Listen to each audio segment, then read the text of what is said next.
Kesubos Daf Kof Dalid begins in the middle of the discussion of the day upon which Rabbi Danasi passed from the world. The Gemara will now speak again about the battle between the upper and the lower worlds to keep him. Then we'll get to a Mishnah, the only Mishnah on in the Daf, which will return to the topic of Kesubos, and we'll talk about when a woman has forfeited her rights to Kesuba, having not asked for it for quite a length of time. Is there an expiration date on the Kesuba? Then the Daf will take us to the end of the parak, the 12th parak of the Masechta. So let's begin. We're discussing the day in which Rabbi had died, and the Gemara says on the day that he died, the Rabbanan declared a fast day, and they were mispalel, they prayed, they davened, and they asked for mercy for him. This was as he lay dying, or as he was close to dying, and they did not want to allow him to die, so they stood together as a group and they davened, and they said anybody who says that he died should be stabbed with a sword, meaning they would not allow him to have died with the force of their tefillos. Now Rebbe's maidservant went up to the roof, and she said, the upper worlds are demanding Rebbe, the lower worlds are demanding Rebbe. Yehiratzon, may it be the will that the lower worlds should defeat the upper worlds, and that Rebbe should stay here in this world. But then she saw that Rebbe was in a lot of pain. He kept having to go to the restroom because he had a intestinal disease, and he had to take off his tefillin every time he went in, and it was painful for him to take his tefillin off. Rashi said he had to take it off, put it back on, and removing them were painful for him, and he was in a lot of pain. So in order to have mercy on him, she said, he wrote that the upper worlds should defeat the lower worlds. However, the Chamim did not wish to allow it. They were not quiet from their tefillos, and they kept on being mispalel until she took a kli cheres, an earthenware jug. She threw it off the roof down to the ground, and it made a commotion when it crashed, and it shattered, and that caused them to stop their tefillos for a second. And in that moment, the Malcham Avos was able to take Rabbi, and he died. So the Rabbanon understood that there's a problem here, so they sent Bar Kapara to go check out the situation. He went, and they said to him, check what the story is, and he went and he found that he had died. So he tore his clothing, and he turned the tear around behind him, so it shouldn't be immediately visible when he returned. And then he said, as a language of Hesped, he said, the angels, the Arelim, the strong ones, have fought with the Metzukim, with the oppressed ones, meaning the people here on earth.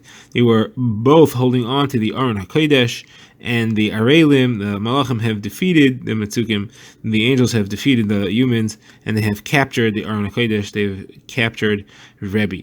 So the Chachamim said to him, do you mean to say that he died? And he said, I didn't say it. You said that he died, meaning he was saying, yes, that is the truth. Now, the Gemara says that just before Rebbe had died, he lifted his 10 fingers towards heaven, and he said, Master of the world, it is known and clear before you that I worked hard with all my 10 fingers in Torah, and I did not enjoy this world, even the amount of work that can be performed by one little finger. Maybe your will that I should have peace in my rest. And a voice came out of Shemaim, and it said, Yavoy Shalom Yinuchal Mishkavoisam, pasuk in Yeshaya. So the Gemara says, why does it say Mishkavoisam? That means to say they should come in peace and rest on their rest. It should say on your rest, Al Mishkavcha. So this is the proof for Rav Chiva Gamda, who says, in the name of Yesim and Shol, that at the time that a tzaddik passes from the world, the Malach HaSharei say to HaKadosh Baruch Hu, Rabban Shalom, this such and such tzaddik is coming, and he says to them, the tzaddikim should come and go out towards them, and they say to him, Yavi b'shalom yinuchal mishkavaisam, because all the tzaddikim go out to meet him, and then they all return and they go back to rest on their resting places, and that's why it's plural. Now, says Rabbi Elazar further, at the time that the tzaddik passes from the world, 3 groups of malachim go out to meet him. One says one part of this pasuk, another says another part, and the third says the third part of the same pasuk. So the first group says ba b'shalom, come in peace. The second one says holech nechaychay, go in a straight even way, and the third one says yavai shalom yinuchal mishkavaisam, the end of the pasuk. Now, at the time that an evil person is lost from the world, however, 3 groups of destructive angels go towards him, and they say to him 3 things. One says, Ein Shalom Amar Hashem L'Rashaim, also a pasuk in Yeshaya. And one says, L'ma'atzava Yishkav, he should sleep in sadness. And one says that he should go and sleep with the uncircumcised ones. All right, now we get to our next Mishnah. Now we begin the next Mishnah, which discusses at what point does a woman lose the right to demand her ksuba because of the passage of time. At what point does it expire after the death of her husband? She wants to collect it from his yorshim. So we have two completely inverted opinions, and it depends on whether she's living in her husband's house or she moved back into her father's house. According to the first opinion, which is Reb Meir, name of Reb Shimon ben Gamliel, as long as she is living in her father's house, she can collect it forever. There's no reason to lose the ksuba. If, however, she stays in her husband's house, then there's a 25-year expiration date, and the Mishnah explains that's because she's living amongst her neighbors that she's used to. She gives out things to them from the ksuba. She shares from the ksuba funds, which she's not supposed to be sharing. She's supposed to be from the mazonos that she receives. She gives out money that she's not supposed to be sharing as part of living in a community, and therefore she spends over 25 years that amount, and she no longer has a right to demand the ksuba. Now, the opinion of the Chachamim is reversed. They say it has nothing to do with whether she's doing favors to anyone. That's not an issue. The issue is at what point can we assume that she was mochel and she no longer retained the right to collect the ksuba. So therefore, according to the Chachamim, as long as she's in her husband's house, we don't assume she was ever mochel at all. The reason she didn't demand it for all these years is because they are honoring her and they are letting her live in the house, and she didn't feel comfortable demanding it. And therefore, at any point, she can say, now I want it. Now, if she moved in with her father, then, however, there's a 25-year expiration date, because after 25 years, we assume that she was mochel. And the same applies if she dies and her inheritors want to demand the ksuba. They also have up to 25-year expiration date. So the Gemara begins with a kasha on the opinion of Rabbi Meir, who said that there's an expiration date if she's living in her husband's house because of the favors that she does with her neighbors. The Gemara asks that should depend how big the ksuba is. You want to say that all ksubas finish in 25 years. A bigger ksuba should take longer. A smaller ksuba should take less time. So you want to say a poor person in Israel loses and uses up the ksuba as quickly as Marta Bas Baisus, who is very wealthy.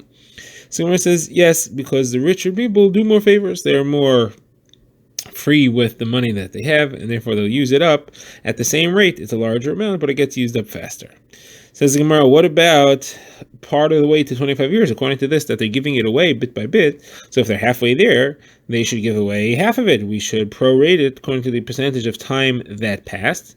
So that question the Gemara asks, the Gemara says, Teku, that question stands. We don't have an answer at this time. Now we move on to the opinion of the Chachamim, who say that it depends on her mechila, and after 25 years living in her father's house, we assume that she was mochel ksuba. So the Gemara asks, again, Abai asks of Yosef, how does it make sense? That means if she comes a minute before Shkia at the end of the 25th year, she's not mochel. If she comes a minute afterwards, she is mochel ksuba. How does it happen that she changes her mind after 25 years? In 1 minute, all of a sudden there's a mechila.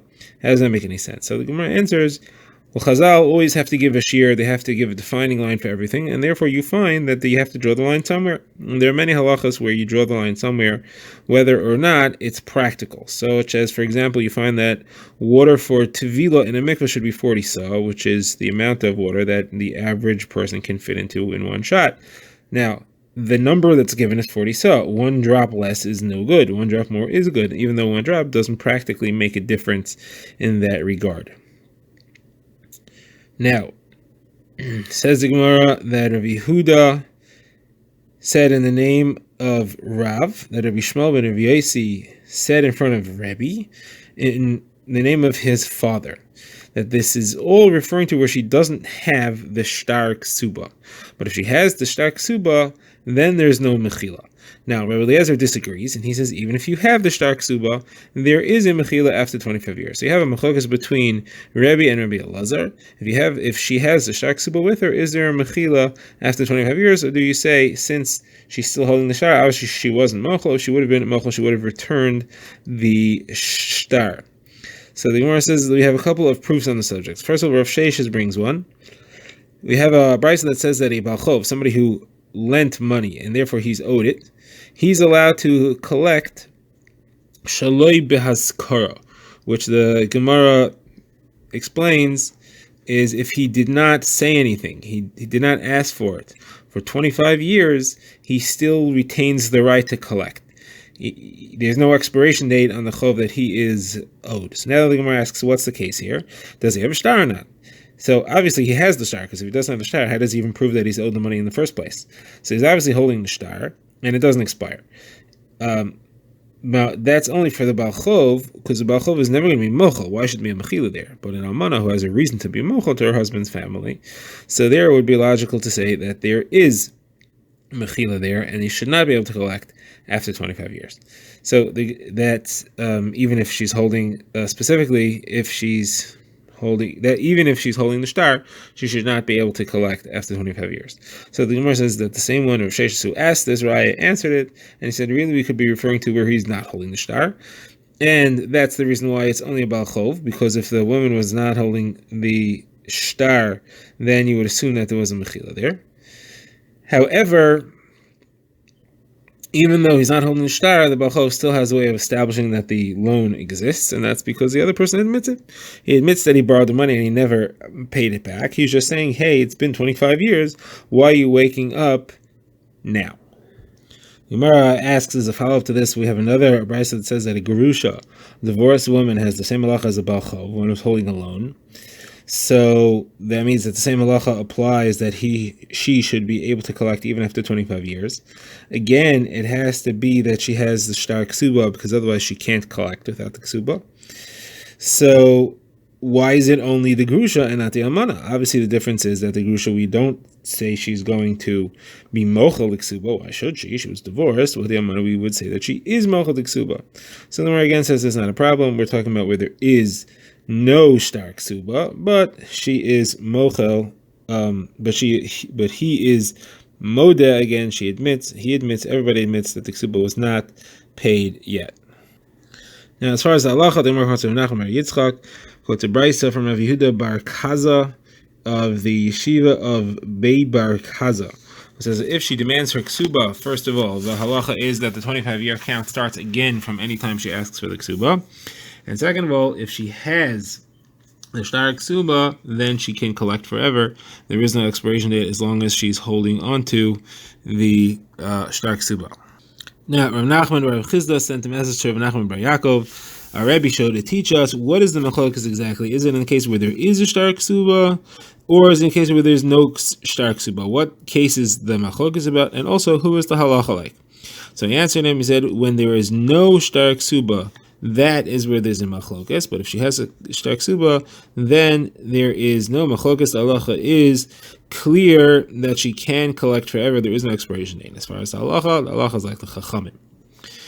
Now, says the Gemara, when Rav Dimi came, he said in the name of Rav Shimon ben Pazi, in the name of Rav Shuban Levi, in the name of Bar Kapara, that this entire discussion about expiration only applies to the Mana Masayim, the basics of the ksuba that are guaranteed, part of the lashon of the ksuba, the minimum.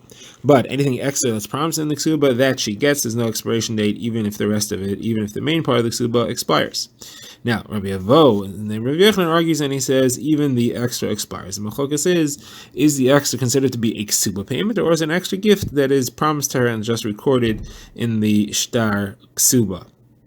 Now, Rav Yochanan shows that Rav Evo said in the name of Rav Yanai that the Tanai Ksuba is part of the Ksuba, and this is considered to be a Tanai Ksuba, has the same halachos, therefore it expires in the same way.